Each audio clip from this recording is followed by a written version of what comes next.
Okay, we're live.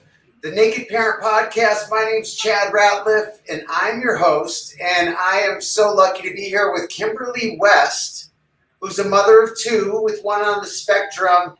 And she has so many cool things to share about bridging the gap between typical and non-typical everyday people. So I'm excited to jump in. But how are you today, Kimberly? I am doing good.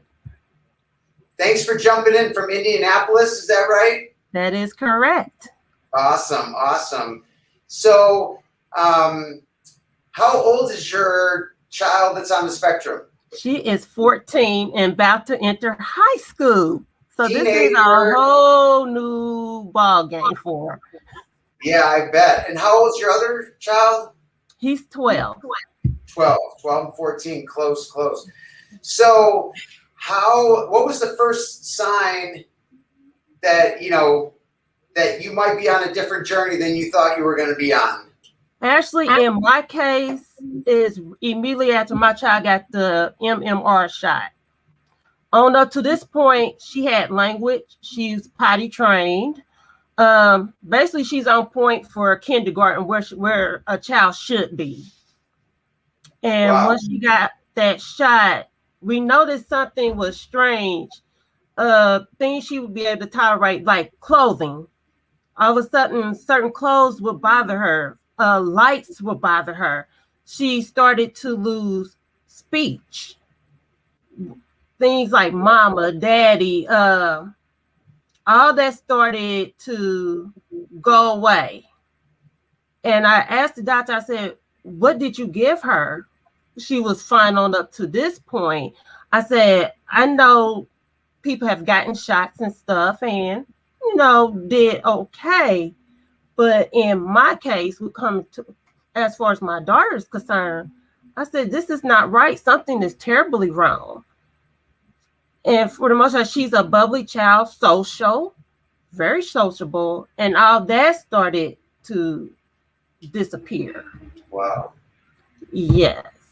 That's heavy duty. That is heavy duty. And what did the doctor say? Because they don't take any response. They don't give us any responsibility for those shots at this point. No, they don't. And for coming from somebody with a science background, I should have double checked pending litigation. A lot of parents do not know this. Most of your GlaxoSmith, Purdue, Johnson & Johnson's, these are the companies you're hearing about. What they don't tell you is pending lawsuits. Most of us go into the doctors, and even the doctors aren't aware there are pending lawsuits for people that may have gotten injured by vaccine. There was one key ingredient they were supposed to take out. And what a lot of people know, this was on YouTube, that these pharmaceutical companies had lied in front of Congress that they were supposed to take this key ingredient out, but yet and still, they were still putting it in there, and they lost track of who had what. So my child had a high dose of mercury. What child at 18 months, 24 months, will have a high dose of mercury? With that being said, we know, some people know that mercury can cause mental retardation. It can just change the biological of the brain. Wow. This is serious stuff. And a lot of people aren't aware of that. So is that something that you've pursued, or? Yes, I am a team with other parents around the world, and there has been several pending lawsuits. And if you can catch it ahead of time, actually you can get funding for it, but it is very hard to do, since now that the pharmaceutical company is now putting in their clause, if you sign off on it, it's in fine print. It says you have donated or you have participated in an experimental their experimental project. So in other words, if you signed off on it, most parents, they give you a paperwork to sign to get these vaccines. Once you sign it, in their mind, they see it as, well, you signed off on it and you knew what you were getting into. Well, which that's inaccurate because a lot of parents don't know what they're getting into. That's so heavy duty. That's big. So it is. So that's probably another show. That's probably another show. It is. But let's, so you noticed after the shot, and then what? And you said, so she started losing speech. Yeah. Would be, she didn't like to be touched. She didn't like to be touched anymore. Certain noises, sounds that really didn't bother her. Now she couldn't tolerate it anymore. And that's kind of heartbreaking because it's like, okay, so I got 3 opinions before I got official diagnosis of autism, just to rule out. So she's been tested like 3 times before we officially got diagnosis of autism. First, it was like PPN, meaning she at that point, she still had she was like a mentor teacher. Let's put it that way. Then after that kind of disappeared. So at this point, I hit the ground running. Okay, can I say whatever she has left to retain it? So at this point right now, she is, she's considered nonverbal. She has she can't talk.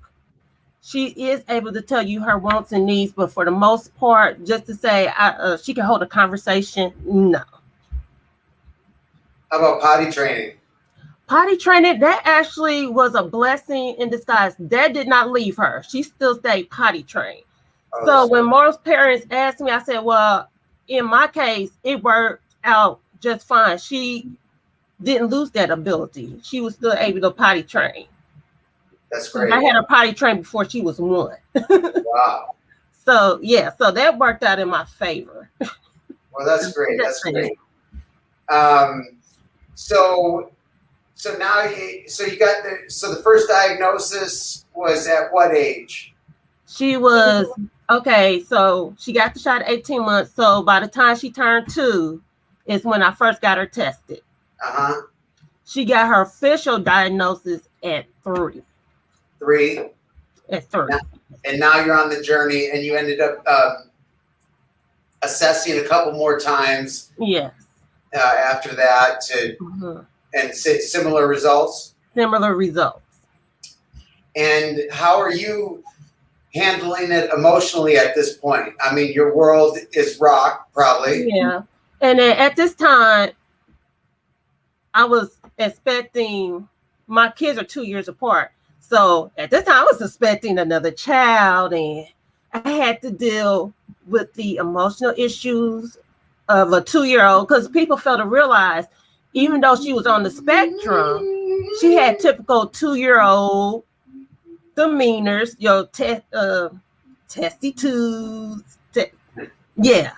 This typical 2-year-old. And on top of that, having trouble to communicate her wants and needs. I had all that on top. So it was stressful. Very, very stressful. And of course, my husband, he had his struggles too. It's like, okay, so what's wrong with my child? How do I communicate with my child? He had his own battles too. And then most men, they don't want to hear, well, something is wrong with my child. Yeah. No. That we both had our ways of coping. I hit the ground running.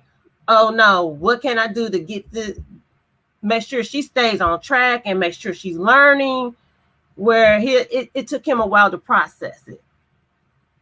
Yeah, I can sense the hit the ground running from you. You seem to have that spirit, that spirit about you. It's inspiring, just so you know.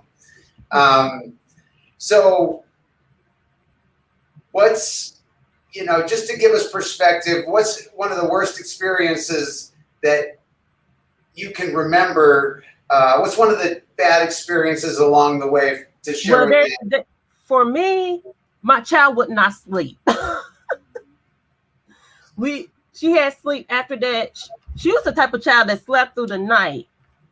After that, we had trouble getting her to sleep. This child will sleep for 3 hours. If we were lucky if we got 3 hours in. I said, by me being pregnant and dealing with a child that could not sleep, I said, I can't. Yeah. And I tell parents, go ahead and cry. It's okay to cry. Scream in the pillow, whatever you need to do just to relieve that stress. Because at the end of the day, your child needs you. Yeah. And how long did is the sleep issue still happening, or? She still battles with sleep issues. But what I tell parents, I give her like liquid magnesium. Some people don't want to give their child prescription medication. Most parents don't like to give their child melatonin. I understand that. But there's other things out there like chamomile tea, or they got it in pill form if your child can tolerate pills. They got magnesium even for young kids, because sometimes your child, they don't blood test your kids. Most physicians will not blood test the children unless you really push for it.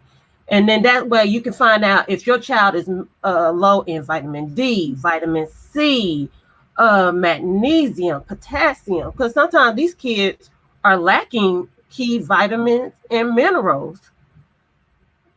And in her case, she could use a little bit more magnesium. She was a little low in magnesium. So that also helps with sleep. So I tell parents, find out how much magnesium that your child needs. If you use magnesium oil just to help them relax. And so that's what I do for my daughter. Did you notice a difference? Oh, big difference. Because sometimes the kids are stressed. They not only they're battling with their own, where if your child can communicate, verbal, nonverbal, but sometimes kids feel stressed too. Right. So not only the parents are stressed, they're stressed out too. So they just need a time to relax as well. And that's kind of relieving of anxiety was yes. What gave you, that's awesome. Aren't those retreats so amazing? Those so special, you know? If you ever talk to adults on the spectrum, they will tell you the same thing. Even the ones that are married, they still have high anxiety. Even the ones you call high functioning, they say they constantly in a state of anxiety, whatever goes on in their head. And I tell them, hey, I said, take a magnesium pill, take a yoga works very well. Breathing exercises work very well for the kids. If you can get them into it. And it's the same, these kids will eventually be adults. And sometimes they say, the ones that are able to communicate, I'm always under stress, I'm always under anxiety. I said, just breathe. Just breathe. It sounds amazing. It's something I would, I think about that with my children, and, it makes me want to like go in and sit down with them and just breathe. It's like anxiety, chaos, trying to find the solution. Mm-hmm. And sometimes it's what you just said. So thanks for sharing. No, what's, do you have any aha moments that have happened, an aha moment that's happened for you to share? Okay. Key thing with kids, by me working with kids on the spectrum, including some adults, I tell most parents, I said, don't underestimate these kids. Just because some of them don't know how to communicate, you consider it nonverbal, just because whatever the case may be, these kids are very bright, and you're assuming they're not learning anything. When my daughter got tested, she was only 1 grade level behind. So that means she was paying attention the whole entire time. Wow. I had to tell teacher, I said, don't assume these kids, even through their meltdowns and temper tantrums, I said they're listening.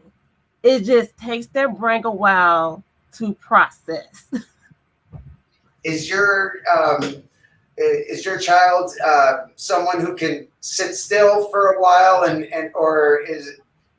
Actually, oh no, Moving? she's a jumping bean. Okay. So the teachers in class, the school she goes to, the teachers are awesome. They let her jump around. She just balls her energy. But when it comes down, the teacher was impressed how much she knew. I said, don't let her fool you. I said, she's got to let out all this nervous energy or whatever's going on in her head. I said, let her jump it out. And then that way you get the best results out of her. So yeah, she's constantly on the go. But still absorbing everything that's happening. Yes. To stay at grade level. Yes. So they don't have to be, don't have to be looking at you to be listening. Exactly. That's an important message for us to remember. I mean, yeah, that's a great message.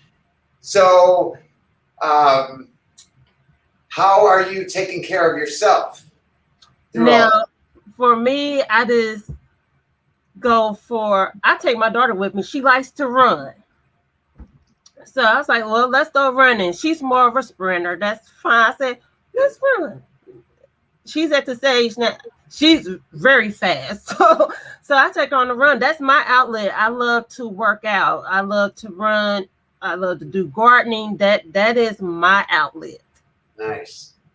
That's awesome. Does she like to garden? Yeah, actually she does. One of my kids likes to garden. To fill the dirt. I said, go ahead, fill the dirt. Mud. I said, go ahead. Some kids like to play in the mud. I said, go ahead, play in the mud. I said, anything to help them to relax. Just relax and have fun. How about your husband? Did he figure out, what he needed to do to take care of himself? Yes, he did. He goes work out. I tell him, hey, go for a walk. And matter of fact, I make him go take her every now and then. Go take your daughter for a walk. That just yeah. Daddy know he's like, he sings a song to her. That's his thing. He sings to her. Aww. So they have that little morning routine, good morning to you song. Yeah. And she just laugh and they have their own special unique bond. That's a beautiful thing. Yeah, no, my family, they're like pushing me out the door to work out. So I know that they're like, you need your time. They like me way better when I get my workout in than when I don't. So, so do some questions a little bit, one word or one sentence answers to kind of have a speed round. What's the best advice that you've received? The best advice, don't be afraid to ask for help. Yes. Share a personal habit that contributes to your success. For me, take it one day at a time. You mess up, we all mess up, make a mistake, learn from it, and keep going. Yes. Do you have any top resources or recommendations to share with Naked Parent Nation? Check out specialkids.org. Specialkids.org. Awesome. What's the next thing on your list that you want to add for your individual well-being? The only thing I'm going to add on my list is, hey, take it one day at a time. Have fun. Learn to have fun. And what's the one thing you think would improve your life situation if you had it, did it? What's that one thing? Change something for the better. One thing I would change. Actually, I wouldn't change anything. Not change. One thing you would add. What's one thing that you could add that would be a step in the right direction for you? Oh, for me. Or for your family, whatever you want. Oh, well, as for my family, is to bring bring something special to the table, whether it's, hey, I can teach you how to cook, safety, wherever that may be. But as far as my thing goes, is safety. Safety. Yes. You sound like a great mother. Your kids must be very lucky to have a mother that's as involved and passionate as you are. I can feel it through the conversation.